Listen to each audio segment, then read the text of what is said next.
গরুর গোশতে ছড়িয়ে পড়ছে অ্যানথ্রাক্স ভাইরাস, যেটা রংপুরে পরিলক্ষিত হয়েছে যে সেখানে নাকি আপনার 10 লাখের উপর গরু আছে, মাত্র 1,70,000 গরুকে আপনার ভ্যাকসিন দেওয়া হয়েছে, বাকি গরুগুলোকে ভ্যাকসিন দেওয়া হয় না।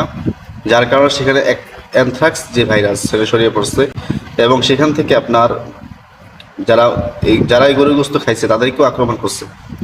অর্থাৎ গরু থেকে এই ভাইরাস মানুষের গায়েও কি চলে আসছে। এই জন্য সবাই সতর্ক থাকবেন। গরু গোশত কেনার ক্ষেত্রে এখন বাজার থেকে গরু গোশত না কিনেই উত্তম। আপনারা আপনাদের এলাকাতে যে গরুগুলা সুস্থ গরু জবাই করা হয় সেখান থেকে গোশত কেনার চেষ্টা করবেন। এবং ফ্রিজের গোশতে সেখানে নাকি অ্যানথ্রাক্স ভাইরাস পরিলক্ষিত হয়েছে, সেখানে নাকি অ্যানথ্রাক্স ভাইরাস পাইছে। এই জন্য এখান থেকে বাঁচার উপায় হলো যে আমরা কীভাবে বুঝবো যে এই গরুর ভিতর কি ভাইরাস আছে কি নাই। এই জন্য এলাকাতে যে গরু জবাই করা হয় সেখান থেকে আমরা দেখে আসি না, সুস্থ গরু দেখে আমরা কি করব, জবাই করব। অনেকে আছে যখন ভাইরাস গরুর ভিতর চলে আসে, যখন গরুগুলা অসুস্থ হয়ে যায়, বেশি অসুস্থ হয়ে যায়, যখন চিকিৎসা করে আর কাজ হয় না, যখন তার পিছিয়ে মনে করেন আপনার হাজার হাজার টাকা খরচ করা হয়েছে কিন্তু কোনো কাজ হইতেছে না, এখন কি করে ওই গরুগুলা পয়সার কাছে বিক্রি করে দেয়।